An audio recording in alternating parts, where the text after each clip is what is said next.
Je suis Grégory Pouy et je vous présente Vlan, un podcast pour vous aider à être plus serein en comprenant, avec nuance, la complexité du monde et en inventant activement le monde à venir. Pour votre confort, cet épisode a été séparé en 2 parties. Ceci est le début de la première partie. J'ai testé les applications de rencontres, comme beaucoup d'entre vous j'imagine, plusieurs fois, mais rarement avec succès. Et pourtant, je suis loin d'être le seul, évidemment. Derrière la promesse d'un match parfait, il y a souvent beaucoup de solitude, de malentendus, de faux espoirs, et au final, une vraie question, est-ce que ces outils nous aident vraiment à aimer ? Ou est-ce qu'ils changent en profondeur notre manière de désirer, de nous attacher, de rompre, etc. Ce sont des questions qui me passionnent, évidemment. J'y ai consacré un épisode solo récemment, dans lequel je partageais les 5 choses que j'ai apprises en amour.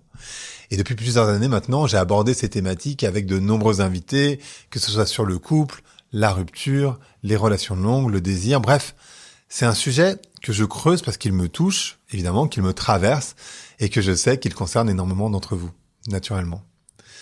Et parmi les personnes avec qui j'ai le plus de plaisir à en parler, il y a Aurélie Jean. Aurélie, je l'ai reçue déjà 3 fois dans Vlan, et c'est à chaque fois un échange passionnant. Elle est docteure en sciences, elle est spécialiste des algorithmes, elle est autrice de plusieurs livres, mais dont le dernier qui est Le code à changer, amour et sexualité au temps des algorithmes, qui est un livre brillant qui explore comment nos outils numériques sont en train de modifier en profondeur notre rapport à l'autre.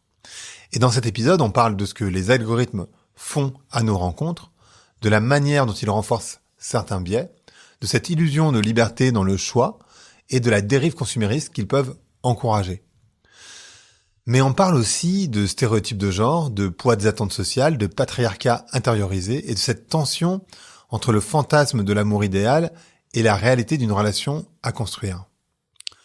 On évoque également LinkedIn comme un espace de rencontre inattendu, en tout cas pour moi. On parle aussi de la solitude dans un monde hyper connecté, de cette fameuse indépendance, que ce soit émotionnelle, financière, intellectuelle, que beaucoup de femmes revendiquent et que tant d'hommes ont encore du mal à accueillir. C'est une conversation sans filtre, drôle, dense, parfois peut-être inconfortable, j'en sais rien, mais surtout profondément humaine. Et si vous vous demandez, vous aussi, comment on aime en 2025, pourquoi c'est parfois si difficile et comment reprendre un peu de pouvoir dans tout ça, alors cet épisode, il est fait pour vous. Je vous souhaite une excellente écoute. Allez, Vlan, c'est parti.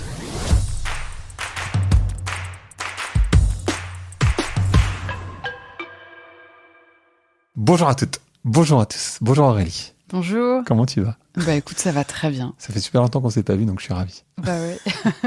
Et d'ailleurs, tu commences le livre en 2016, au moment où on s'est rencontrés. Et je trouve ça C'est vrai rigolo. qu'on s'est rencontrés en 2016, Ouais. en mai 2016. Exactement. Pourquoi tu commences en 2016 ? Parce que c'est marrant parce que juste avant qu'on se rencontre toi et moi dans un parc à New York, on s'était donné rendez-vous parce qu'on se suivait et Exactement. tout. Moi, je venais d'emménager à New York un mois avant. Et en fait, cette année-là, quelques mois avant, en janvier 2016 exactement, et j'habitais encore à Boston, j'ai rompu avec la personne avec qui j'ai passé 11 ans, que tu connais par ailleurs. On va pas citer, mais que tu connais. Exactement. Et c'est vrai que quand j'ai décidé de partir, je l'aimais encore, pas un amour passion, d'un amour Tendresse. charnel, voilà. Mais je lui ai dit, je te quitte car je t'aime encore. Hmm. Et en fait, je lui ai dit ça, ce qui peut paraître un peu bizarre quand tu le lis ou quand tu l'écoutes ainsi, mais en fait, ça a exprimé quelque chose de très profond chez moi, qui est que j'ai toujours pensé que les gens attendaient trop longtemps pour se quitter et arriver progressivement vers un désamour, voire une haine de l'autre. Et moi, je voulais surtout pas ça. Et donc ça t'a amené à... Et t'as amené... Parce qu'en fait, la question, c'était pourquoi t'as débuté le bouquin ? Parce que c'est un bouquin sur la rencontre, pas sur la rupture. Non, mais sans amour, pas de rupture. Il n'y a Oui, jamais de c'est rupture vrai. véritablement sans amour, tu vois. C'est vrai. Et en fait, le livre, j'ai voulu l'écrire. Alors, c'est intéressant parce que je commence par là et quand Ouais. j'arrive à New York, j'arrive célibataire par la petite Ouais. porte du célibat, comme je l'écris en introduction. Et je pense à l'époque que je vais rencontrer une diversité d'hommes incroyable. Surtout à New Et York. que, voilà, surtout à New York, tu vois, c'est quand même la ville la plus cosmopolite au monde, Ouais. l'une des villes les plus cosmopolites au monde. Et en fait, je me retrouve dans une ville où, d'une part, il n'y a pas cette diversité que je pensais, mais non. Mais aussi et surtout, c'est que durant ces 11 années en couple, le monde a changé. Oui. Et le monde a changé dans les rencontres, dans la manière de se découvrir, de se désirer, de se tromper, de rompre, etc., de s'aimer. Et en fait, ce qui, moi, au regard du domaine dans lequel je travaille, qui est la science algorithmique, la modélisation, je réalise en fait qu'on passe par des outils numériques, embarquant pour certains d'entre eux à l'époque, aujourd'hui, systématiquement de l'intelligence artificielle, donc un modèle algorithmique, pour nous suggérer des choses, nous orienter d'une certaine manière, etc. Les gens utilisent ces technologies pour se rencontrer, pour communiquer, pour se désirer, pour se cristalliser l'un l'autre. On reviendra peut-être sur le sujet, j'en fais tout un chapitre. Et du coup, je suis perdue. Mais vraiment, c'est-à-dire que je suis complètement perdue dans ce monde qui me paraît complètement fou. Et pour autant, je me dis, j'ai quand même envie de rencontrer quelqu'un, tu vois. Et en fait, voilà, et ça a été... et je m'étais dit un jour, putain, il faut que j'écrive là-dessus. Mais j'arrivais pas à trouver l'angle. J'arrivais pas à trouver le truc qui me permettait de commencer un livre sur le sujet. Parce que, en fait, j'y ai pensé même quand j'ai sorti mon premier livre il y a 6 ans. Ouais. Wow. Mais je me suis dit 2 choses. Premièrement, les gens ne sont pas prêts à lire ça. Parce que je dis, c'est trop tôt. Non, mais je te jure, je me suis dit ça. Et deuxièmement, je me suis dit... j'ai pas l'angle, j'ai pas l'accroche, tu vois. Ouais. Sinon, tu fais un livre bateau, comme beaucoup, tu vois. Et là, le jour où j'ai compris que j'avais un truc, et du coup, après, j'ai creusé, c'est lorsque j'ai pensé à 2 thèmes en particulier. D'une part, la cristallisation, où en ayant lu ou relu, tu vois, De l'amour de Stendhal, où il parle du phénomène de cristallisation, où quand tu vas pour être amoureux de quelqu'un, tu vas d'abord le cristalliser, le perfectionner. Tu sais, on a tous rigolé à des blagues bêtes d'un mec ou d'une nana. On a tous fait ça. On lui a dit parfait, il est génial, alors que pas du tout. Et puis suivi. Alors il y a plein d'étapes. Il y a 7 étapes que décrit Stendhal, mais moi j'en prends que 3 pour illustrer le bouquin. Au temps des algorithmes, ce qui se passe, c'est qu'après cette cristallisation, tu as ce qu'on appelle une décristallisation, où tu vas voir la personne sous ses vrais traits, pour ce qu'elle est, voilà. Donc avec ses défauts. Et puis ce qui suit derrière ça, c'est soit une recristallisation, tu vas retomber, et là tu deviens, tu es amoureux, donc tu passes du désir à l'amour, soit tu vas complètement décristalliser pour toujours et tu passeras à autre chose. Et en fait, cette cristallisation, elle a, à mon sens, une dynamique différente autant des IA, des algorithmes et des outils numériques qu'on utilise au quotidien. Ça va du texto, WhatsApp, whatever, tu vois, au réseau social, Instagram, TikTok, à l'application de rencontre, où on va se découvrir cristallisé. Et vu qu'on se met en scène sur ces réseaux d'une certaine manière, c'est une image assez perfectionnée de soi-même, lisse, voilà. Qu'en fait, les gens vont cristalliser, se décristalliser, cristalliser, décristalliser. C'est une sorte de grand 8 émotionnel. Et quand j'ai écrit un papier là-dessus il y a quelques années dans le magazine Lire, qui est un magazine littéraire, grâce à Aurélie Marciro, qui était rédac chef à l'époque. Et là, je me suis dit, putain, je tiens un truc. Et quelques mois après, j'ai commencé à me dire, mais qu'est-ce qui se passe sur ces outils, Et là, j'ai découvert après un phénomène que je ne connaissais pas, qui est le phénomène de la distinction du nom de l'œuvre de Bourdieu. Et en fait, je me suis réalisée, je m'en doutais un peu, mais en fait, j'étais très bourdieusienne dans ma manière de voir les choses. Et là, je réalise en fait que les applications de rencontre, si on parle d'elles, alors qu'elles avaient été pensées où tout le monde pouvait se dire, mais ça va être génial, il va y avoir un melting pot incroyable, il va y avoir une mixité sociale, économique, culturelle, ethnique, religieuse. Et en fait, c'est pas du tout ce qui est arrivé. Au contraire, on a eu beaucoup moins de mixité dans les matchs sur ces réseaux que dans la vraie vie. Et ça, c'est quand même dingue. Comment ça s'explique ? Parce qu'en fait, l'entrisme... Alors, bien sûr qu'il y a des réseaux comme Raya, qui sont faits pour ça. Il y en a qui connaissent, il y en a qui connaissent pas, mais globalement, Raya, c'est un réseau sur lequel il faut être validé. On est validé par son compte Instagram, donc le contenu qu'on publie, mais aussi ce à quoi on ressemble, globalement. Bien sûr. Donc, en fait, pour rentrer sur Raya, il faut être... sélectionné d'une certaine manière. Moi, j'y suis sur Raya. Ouais, moi, j'y suis plus, mais je l'utilise pour rencontrer des gens, faire du réseau, parce que tu peux le spécifier. Ouais. Oui, c'est vrai que tu peux. Moi, j'ai arrêté Raya. Mais en tout cas, voilà, il y a Raya. Donc, bon, Raya, c'est vrai que c'est une communauté de gens un peu particulier. Mais après, j'ai l'impression, mais c'est mon avis un peu comme ça, je me dis, j'ai l'impression qu'en fonction du réseau sur lequel tu vas trouver des profils différents. C'est-à-dire que si tu vas sur Tinder ou si tu vas sur Hinge, tu vas pas pour les mêmes raisons. Tu vas pas pour les mêmes raisons et tu trouves pas les mêmes publics non plus, j'ai l'impression. Non, c'est vrai. Est-ce que la segmentation, elle se fait par les algos ou elle se fait simplement de manière sociale, entre guillemets, parce que les gens, en fonction de ton âge et de ton origine sociale, tu vas pas choisir le même réseau social. Tu vois, je connais moins Mythique, je sais pas très bien qui va sur Mythique aujourd'hui, mais ça existe encore. Je sais pas trop, j'avoue que je sais pas. Pardon mais pour le fondateur. D'un vrai Simon Sinis, il nous écoute, mais j'avoue que je sais plus très bien. Alors, ce que tu dis est très intéressant. Si tu prends par exemple Tinder, toutes les classes sociales sont représentées. D'accord. Ce qui est intéressant, par contre, c'est ce que tu disais, est-ce que c'est l'algorithme ou est-ce que c'est nous, socialement, qui faisons cette chose ? En fait, c'est un mélange des deux. Et c'est là où la distinction de Bourdieu est intéressante à étudier et la manière dont les algorithmes de recommandation fonctionnent sont à étudier aussi. Typiquement, quand tu es sur une application de rencontre, tu vas swiper à droite ou à gauche des profils. Ça, c'est ton comportement. Ça fait partie de ce qu'on appelle un profil dynamique de l'utilisateur. Ces données, elles vont être capturées et elles vont créer des catégories d'utilisateurs, et en fonction de la catégorie à laquelle tu appartiens, on va te suggérer des profils que des gens de ta catégorie ont aimés, avec l'idée qu'en retour, ils te plaisent. Pourquoi ? Parce que l'idée est toute simple, c'est qu'on va te mettre dans des classes de gens similaires statistiquement, qui ont les mêmes types de comportements et qui sont likés à peu près par les mêmes personnes, par exemple. Wow. Je mets pas les mains sous le capot, mais tu vois, j'imagine en fonction de mes expériences moi-même pour les avoir utilisés.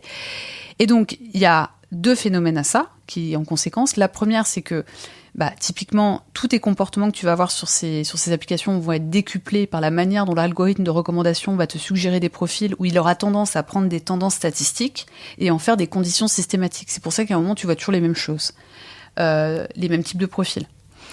Et c'est exactement la même chose qu'un algorithme de recommandation sur un réseau social. Moi, sur Instagram, quand tu vas sur la partie exploration, je ne vois que des petits chiens et des petits chats. Parce que je n'aime que des petits chiens et des petits chats. Tu vois, donc c'est vraiment... Ça, c'est le premier effet. Le deuxième effet, c'est le fait... Tu as un renforcement des biais sociaux. C'est-à-dire que, typiquement... je le dis, je suis pas meilleure qu'une autre. Je prends mon exemple dans le livre. J'ai tendance, par exemple, à quand je faisais les tests, et puis je le testais aussi pour moi, tu vois. Lorsque je mettais systématiquement, je swipais à gauche systématiquement les hommes en surpoids. Ce qui n'a aucun sens. J'ai passé 11 ans avec un homme en surpoids. C'est clair. Et en fait, merci pour lui. Non, mais c'est clair. Je valide.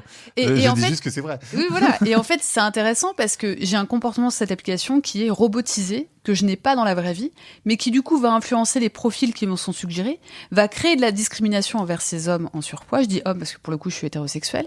Et qui, du coup, la question se pose, c'est est-ce que ce comportement que j'ai sur ces applications et l'algorithme qui vient renforcer ça, est-ce que je ne le développe pas dans le monde réel après ? Et c'est toute l'étude, et ça c'est toute l'étude de Dana Boyd, qui est une sociologue américaine, qui fait la différence entre la sphère publique à infrastructure physique, notre monde à nous, et la sphère publique à infrastructure médiatique. Et elle explique un concept que moi je connaissais pas, qui est de dire en fait que dans le monde physique, notre monde là, sans même que tu le réalises, on se juge les uns les autres et on tend vers un comportement consensuel en s'observant les uns les autres, en ayant un comportement urbain. Quand tu es sur ces applications, personne ne te regarde. Et du coup, très vite, tu peux avoir un comportement inapproprié, abusif, raciste, sexiste, violent, antisémite, peu importe. Et donc, partant de ce principe, tu te dis qu'est-ce que ça fait de nous après dans le monde physique. Et pour revenir à la distinction, qui était notre point de départ, Bourdieu, il a écrit ce livre et il expliquait dans ce livre, je trouve passionnant, c'est qu'en fait, nous, individus, on a un capital économique, un capital culturel et un capital social. Économique, c'est l'argent, ton patrimoine. Culturel, c'est ton niveau de culture, d'éducation, etc. Et capital social, c'est ton réseau, ton entourage, les gens avec qui t'es connecté. Et en fait, ce qu'il expliquait, c'est que les gens ont tendance à se mettre les uns les autres, que ce soit pour des relations amicales ou amoureuses, en fonction de leur capital, sans même l'expliciter, mais il y a des signes distinctifs où on se distinguerait les uns les autres. Et puis même des lieux dans lesquels on se rencontre. Des lieux, voilà, en plus t'as ça. Mais si on regarde que les gens comme, tu vois, même si tu mets des gens qui sont dans un lieu relativement neutre, ils vont arriver à se mettre entre eux. Et donc, c'est très intéressant parce que ce qu'il a essayé, à mes yeux, il l'a démontré, mais ce qu'il a démontré ou tenté de démontrer pour certains, à travers donc des sondages et des enquêtes, donc des choses sur des échantillons restreints. Là, en fait, tu peux le valider, le confirmer via les applications de rencontre. Il y a eu plein d'études sociologiques sur les résultats de ces applications, où on réalise en effet que sans même expliciter ton niveau d'éducation, par exemple, les gens vont matcher entre eux selon le niveau d'éducation, comme si tu avais des signes distinctifs que nous, on se distinguait des signaux faibles, en fait. Et alors, tu vas me dire, oui, si la fille a un sweatshirt d'Harvard, tu peux penser qu'elle a fait Harvard, mais c'est plus subtil que ça, tu vois. Non, je pense que c'est lié à l'habit. Par contre, l'habit, tu vois, un mec hyper bodybuildé, tu vas... Enfin, c'est horrible ce que je dis, parce que c'est des... Tu vas te dire, oui, c'est pas forcément quelqu'un qui aura fait une... Enfin, c'est très caricatural. C'est hyper caricatural, parce que, mais c'est ce qu'on fait sur les réseaux sociaux. En fait, sur les réseaux sociaux, sur les apps de dating, ce que je trouve assez horrible, et c'est ce que tu décris avec ta copine Anna, d'ailleurs, au début du bouquin, c'est que en fait tu segmentes les gens de manière complètement arbitraire, très rapide et inhumaine. C'est-à-dire qu'un truc que tu ferais pas dans la vraie vie, que tu n'assumerais pas, mais tu vas swiper très rapidement en disant photo en maillot de bain ou super maquillée pour une fille en l'occurrence en ce qui me concerne. En ce qui te concerne. Tu vois, moi c'est le mec qui se prend en photo dans sa voiture ou qui se prend en photo avec un poisson qui vient de pêcher. Moi c'est pas possible, tu vois. Ou le mec torse nu, non ? Ou le mec torse nu, ou le mec avec un t-shirt de football, parce que j'aime pas le football. Donc voilà. Mais tu vois, Mais après, j'aime pas non plus. Enfin, mais tu vois, comme quoi on est complètement ridicule parce Oui. que et en fait, ça dit beaucoup de nous, je pense. Et les algorithmes ne sont pas responsables de ça. Ils renforcent. Par contre, ils renforcent et ils révèlent. Tu sais, je dis beaucoup, moi, on me dit, alors déjà, un algorithme n'est pas sexiste, raciste, antisémite ou autre, il ne fait que, c'est nous, humains, nous le sommes, et par contre, les algorithmes et les intelligences artificielles qu'on utilise ont cette puissance et qu'elles révèlent, à mes yeux, des injustices, des discriminations qu'on pensait avoir disparu. Tu vois, quand les gens me disent, il n'y a plus de sexisme, il n'y a plus de racisme, c'est pas vrai. Et la preuve, on les observe grâce aux technologies. Tu vois, c'est intéressant. Ouais, parce que sur les apps de dating, ce que tu dis dans le bouquin, c'est que les femmes noires et les hommes asiatiques sont hyper discriminés. Sont les plus discriminés, en termes d'ethnicité. Ouais. Pour les ethnicités, c'est les femmes noires et les hommes asiatiques, et c'est assez dingue en fait quand ils pensent. Et alors c'est marrant parce que les hommes asiatiques sont discriminés négativement, les femmes asiatiques sont par contre très représentées dans les occurrences, Et ça vient, enfin il y a beaucoup de sociologues qui ont étudié ça, plutôt américains pour le coup, qui ont étudié, parce que c'est vrai que bon, les Américains font beaucoup d'études sur les ethnicités, ça se fait moins en France pour des raisons culturelles et autres. Et en fait c'est intéressant parce qu'ils expliquaient qu'il y a toute une sorte de fantasme autour de certaines personnes, certains types de profils, certains types de physique, certaines ethnicités, avec une sorte de ce qu'ils appellent l'exotification, tu vois, d'individus en fonction de leur origine. Typiquement aussi pour les femmes noires, et beaucoup de femmes ont partagé les messages qu'elles recevaient, où tu avais littéralement des remarques ou des questions qui leur étaient posées en privé sur ces applications de rencontres, où les mecs disaient, alors c'était pour le coup des relations hétérosexuelles, enfin des rapports hétérosexuels, mais les hommes disaient oui, j'ai jamais été avec une noire, j'aurais de toucher le cul du noir. C'est hyper raciste de dire ça. Tu vois. Et en fait, tu te dis, est-ce que la personne qui a écrit ça l'aurait dit dans le vrai monde? Dans le vrai monde, voulant dire mais dans alors, la tu sais sphère, que pour parler de racisme, les personnes qui disent moi je suis hyper attiré par les personnes noires ne se rendent pas compte qu'en fait c'est du racisme. D'une forme, enfin, tu peux être attiré, en fait c'est pas normal, entre guillemets, de dire je suis très attiré par les femmes noires, par exemple. En fait, t'as le droit d'avoir des préférences. Non, bien sûr. Moi, je pense que t'as le droit d'avoir des préférences, tu vois. C'est la manière dont tu le dis qui peut être gênant. C'est-à-dire que, qu'est-ce que ça veut dire quand tu dis, tu vois, ça dépend comment tu le dis, tu vois. Moi, par exemple, oui, j'ai une préférence pour les hommes grands, tu vois. Alors, tu vas me dire ça, tu vois, Wally, c'est banal. Toutes les filles disent ça. D'ailleurs, pour ça que les hommes mettent leur taille, d'ailleurs, sur les sites.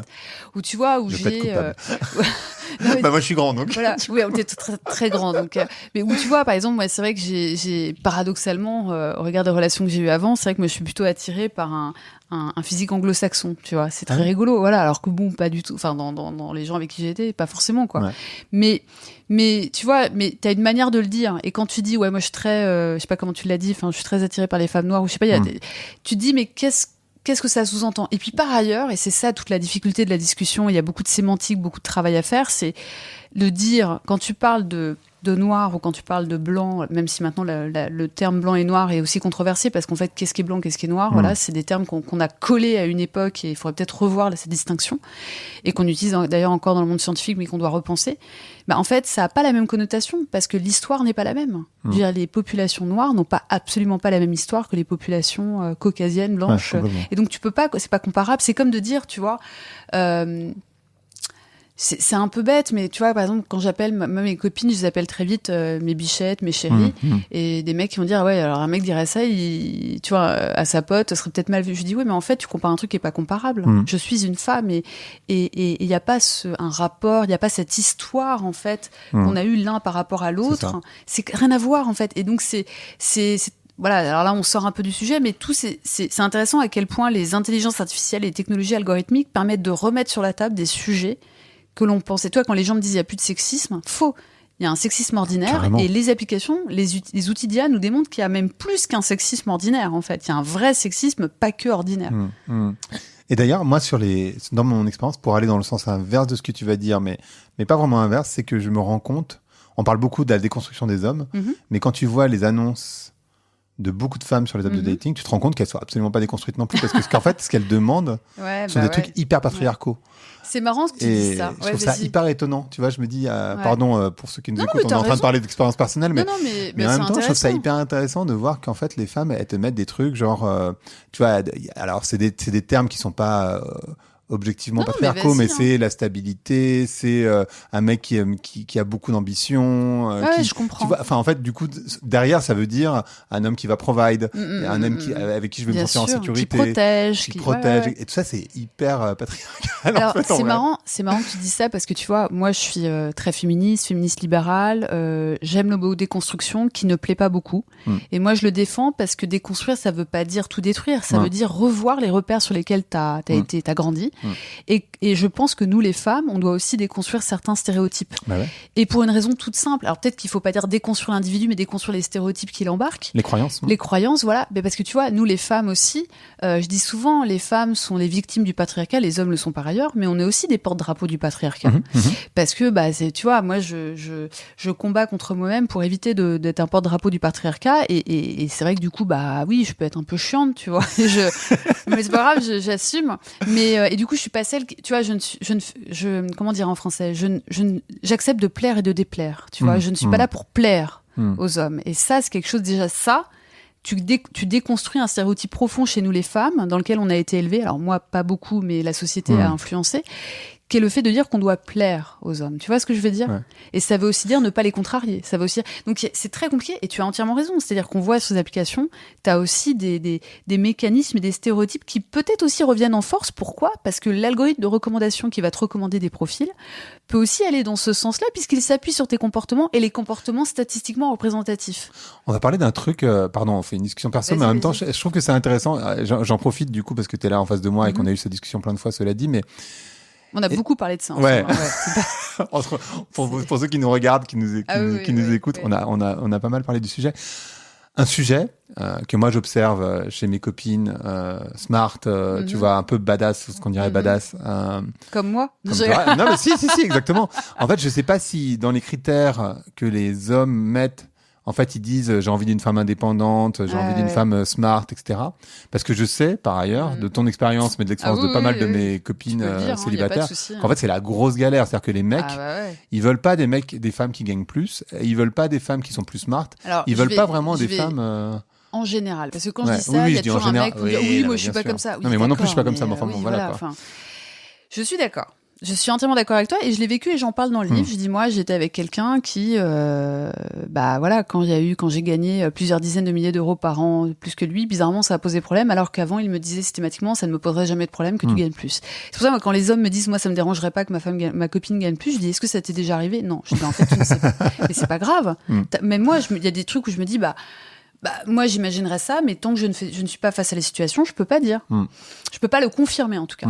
Et oui, je suis assez d'accord, c'est que, tu sais, il y a ce sur quoi tu fantasmes et ce que tu désires, et ce que tu aimes et la chose avec laquelle tu es confortable.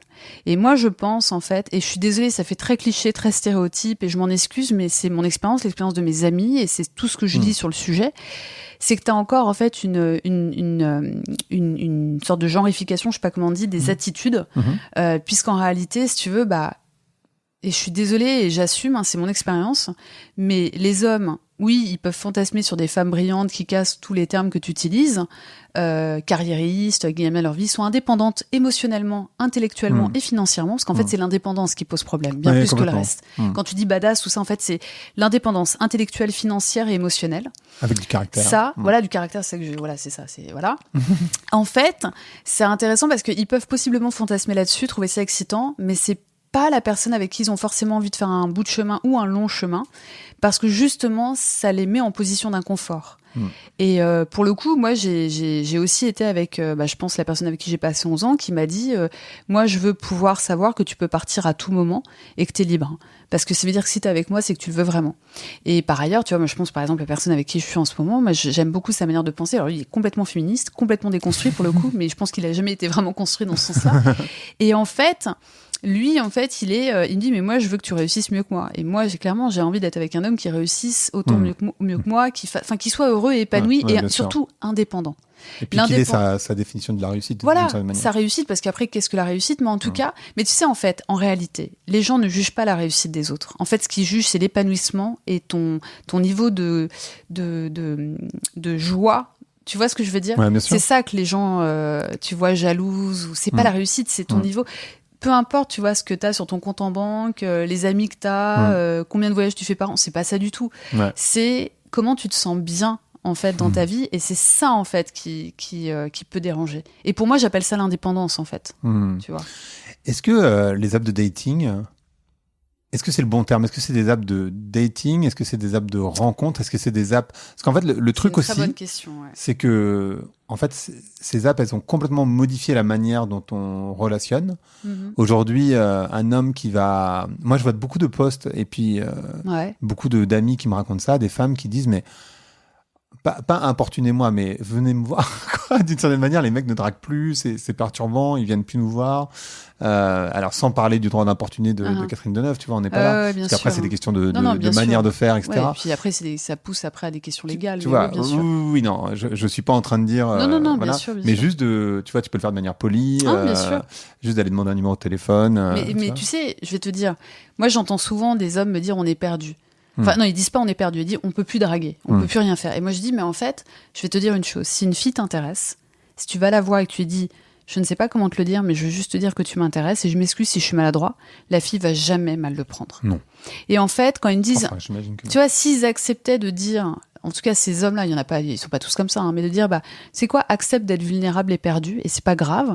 Depuis des millénaires, les femmes, et d'autres types de... je pense aux homosexuels qui ont dû faire un travail aussi. Mais si on prend les femmes, depuis des millénaires, on doit s'adapter. Et on doit, tu vois... Pour la première fois de l'histoire de l'humanité, on demande en fait aux hommes de s'adapter. On rebat les cartes. Et je vais te dire, ces applications de rencontres n'ont pas forcément fait du bien, si tu veux. Parce que tu pourrais me dire, c'est génial, les femmes comme les hommes peuvent, tu vois, aller voir les uns les autres. Mais en fait, t'as aussi des dérives, tu vois. Eva Illouz, qui est une sociologue, qui raconte ça, qui dit, en fait, les femmes et les hommes tendent vers un même comportement qui n'est pas forcément celui à avoir, à savoir avec une dérive mercantile où tu vas faire ton shopping, quoi. Tu vois. Tu peux me parler de cette dérive mercantile, parce que donc, dans La fin de l'amour, qui est le bouquin d'Eva Illouz, tu peux me parler de parce qu'en fait, moi, c'est ça qui me dérange. Je suis jamais très à l'aise et je reste jamais très longtemps sur les apps de dating. Parce que... moi, j'ai l'impression de perdre mon temps. Donc, alors, il y a ça, mais c'est surtout, j'aime pas ce côté mercantile et collection. Et tu vois, de se dire, en fait, tu rencontres... T'accumules. T'es dans une forme d'accumulation, bien sûr, tu vois, et t'as l'impression que t'es au supermarché d'une certaine manière et que même si ça marche pas avec une ou une autre, il y en aura toujours plein derrière. Tu vois ce que je veux dire? Et il y a aussi ce que Eva Illouz raconte. Elle parle de l'analyse comparative entre les couples. Donc elle explique la chose suivante. Moi j'ai découvert ça, je savais pas. Et je suis la première victime. Et victime. Et donc faut que je travaille là-dessus. En fait, elle étudie. Alors c'est une tendance statistique. Je dis pas que tout le monde est comme ça, tu vois. Donc on va se calmer. Il y a jamais de généralité. Mais de ces études à elle remarque en fait que dans les couples hétérosexuels, encore une fois, quand un homme est avec une femme, il va continuer à regarder les autres femmes pour inconsciemment, possiblement, comparer avec sa femme. Check the market, ouais. Lorsqu'une femme est avec un homme, elle a tendance à ne regarder cet homme et ne fait pas de comparaison. Et en fait, ce qu'elle explique, et c'est très intéressant, c'est que nous, les femmes, par exemple, quand un homme nous plaît et qu'on apprend qu'il a quelqu'un, le premier truc qu'on fait, c'est de se comparer à elle. Donc en fait, quelque part, on reproduit le schéma sur nous-mêmes. Tu vois ce que je veux dire? C'est intéressant. C'est pour ça qu'il y a aussi un travail à faire sur nous, parce qu'on doit tous évoluer individuellement et collectivement. Et ces applications de rencontres n'aident pas, parce qu'en fait, les femmes, maintenant, en viennent aussi à comparer les hommes entre eux, puisqu'en fait, elles le font sur une application de rencontre. Oui, bien sûr. Tu vois, donc c'est exactement ce que tu dis. Donc, il y a vraiment une dérive mercantile. Il y a ce côté aussi où, plus t'en as, mieux c'est. Alors que je suis désolée, c'est pas parce que t'as eu 100 relations dans ta vie que t'es plus heureux que la personne qui en a eu 3. Non. Ça n'a rien à voir. Rien à voir. Et donc, c'est vraiment très compliqué. Et par ailleurs, pour des raisons pragmatiques, c'est ce que je dis souvent, c'est que, je le dis dans le livre, si ces applications de rencontres pouvaient te trouver le grand amour en un clic, elles mettraient la clé sous la porte. Donc c'est pas leur objectif. Il faut bien comprendre qu'elles ont quelque part le même modèle économique que n'importe quel autre réseau social, qui est justement ce modèle économique de l'attention, où on va essayer de garder ton attention le plus longtemps possible sur ces applications. Et pour ça, il faut surtout pas que tu rencontres l'homme de ta vie. Alors comment ça marche? Parce qu'en fait, quand même, il te propose énormément de profils. Alors, je sais pas trop comment ça fonctionne, mais j'imagine que si tu payes, tu vois pas les mêmes profils que si tu payes pas. J'en sais rien. Alors ça, après, c'est des critères que eux... dans le modèle algorithmique, dans l'algorithme de suggestion, tu as plusieurs parties. Tu as une partie qui est propre à toi et ton comportement. Donc, tu vas être dans une catégorie d'utilisateurs, de gens comme toi, et on va essayer de faire matcher des gens, tu vois, qui se ressemblent. Ou si t'as, par exemple, et ça, ils font en fonction de qui te like et en fonction de toi, voilà, qui tu like, par exemple. Après, tu as des critères explicites, ou par exemple, donc tout ça, c'est de l'apprentissage. Après, tu as d'explicites où tu vas dire, typiquement, un profil on va te proposer, même si on ne sait pas si tu vas aimer ou pas, on va te proposer des profils qui marchent très très bien. Parce qu'on se dit, si ça marche très très bien pour tout le monde, des profils hyper hot, tu vois, je sais pas comment dire ça, toi en fait, même s'ils ne plaisent pas forcément, tu dis, ah ouais, sympa, on me propose quand même ce profil, tu vois. Donc il y a aussi une sorte de flatterie. Oui. Et puis surtout, ça te hook, parce que tu dis, et voilà, tu vois. Il y a quand même des personnes. Et voilà. Et puis, il y a aussi quand même, j'espère, un petit caractère aléatoire, surtout au début quand tu arrives sur l'application, on ne te connaît pas. On n'a que ton profil dit statique avec ton âge, ton genre, ce que tu recherches. Éventuellement les études, pas toujours, mais bon. Et en fait, c'est intéressant parce que du coup, tu as différents profils qui vont être suggérés en fonction de ça. Mais là encore, moi, tu sais, je le dis tout le temps, je suis libérale progressiste, que les gens utilisent l'application de rencontre, allez-y. C'est juste que ce que je veux, c'est que les gens comprennent. Tu vois, moi, je crois à l'émancipation individuelle pour le bien collectif. Il faut que les gens comprennent comment elle fonctionne pour pouvoir les utiliser, qu'elles choisissent ou pas de les utiliser, qu'elles les utilisent correctement et qu'elles sachent en fait que, en allant sur ces applications, il y a peu de chances qu'elles rencontrent l'homme ou la femme de leur vie. Cela étant dit, et je le dis aussi dans le livre, on connaît tous un couple qui s'est rencontré sur les applications de rencontre et qui même s'est marié, a eu un chien, des enfants, peu importe. Ça devrait pas devenir un biais de confirmation parce que statistiquement, ça reste rare. Voilà. Donc, mais c'est quand même aujourd'hui, c'est la plus grosse manière de rencontrer quelqu'un, ou je me trompe? Alors, je crois que c'était plus d'un couple sur 4 aujourd'hui, mais ça dépend si t'es... Bon, déjà, ça dépend des pays. Oui. Ça dépend si t'es en ville ou en zone rurale. Et pour le coup, tu vois, c'est intéressant parce que t'as aussi beaucoup de témoignages de gens qui disent, oui, moi... dans mon village ou dans ma petite ville, c'est quand même pratique parce que je peux rencontrer des gens que je ne rencontrerais pas autrement. Et puis, il ne faut pas oublier, j'en parle aussi dans le livre, c'est que ces applications sont aussi apparues au sein de la population homosexuelle qui n'avait pas de moyen de rencontrer d'autres homosexuels à part dans certains clubs ou certains endroits. Et là, avait un outil, si tu as à portée de main, qui leur permettait de se rencontrer. Donc, et puis, ça peut aider des gens timides, ça peut faire beaucoup de choses, mais ça peut aussi faire beaucoup de mal. Et tu parlais tout à l'heure, tu disais, mais est-ce qu'on devrait les appeler vraiment des applications de rencontre? Il y a un livre que je cite, que j'aime beaucoup, qui est malheureusement pas traduit en français, mais qui est assez facile à lire en anglais, qui est genre A Story of a Romance ou un truc comme ça, par Aziz Ansari, le comédien, avec Eric Linkenberg, qui est un sociologue américain. Et c'est très intéressant parce qu'ils ont étudié en fait l'histoire de la romance sur plusieurs cultures, sur plusieurs temps. Et en fait, ils tombent sur cette conclusion qui est la suivante, c'est-à-dire on ne devrait pas appeler ces applications des applications de rencontre, de dating, jamais. Et eux, ils disent on devrait les appeler des applications de mise en relation. Alors, c'est moins sexy, mais en réalité, tu rencontres pas les gens. Tu as des mises en relation, comme tu as sur LinkedIn. Voilà. Tu prends au tout début du bouquin l'exemple de Carrie Bradshaw, avec ce show que les femmes adorent, que moi, j'ai jamais vu. Pour franchement, tu devrais. Alors, moi, j'aime bien surtout le premier et la deuxième saison. Non, moi, j'ai revu la première saison que j'adore. Et en plus, c'est très proche du livre. En fait, c'est ça qui est intéressant. Ouais. Et donc ça n'a pas vieilli ce que tu dis, parce que c'était avant les apps de dating. C'était en 98 la première saison. Ouais. Ah donc c'est un petit peu en même temps que les apps de dating, je pense. Le tout début des apps. Bien avant, pardon, c'est quand même bien avant. Avant Tinder, c'est sûr. Et moi je trouve que ça n'a pas vieilli. Ouais. Ok. Merci d'avoir écouté Blanc. Si vous avez aimé l'émission, vous pouvez le dire avec des étoiles, 5 de préférence sur iTunes, et le partager avec vos amis ou vos collègues. Je suis Grégory Pouy, vous pouvez me retrouver sur Twitter et LinkedIn sous le pseudo Greg from Paris. N'hésitez pas à me remonter vos remarques, vos questions, mais aussi les invités que vous aimeriez entendre.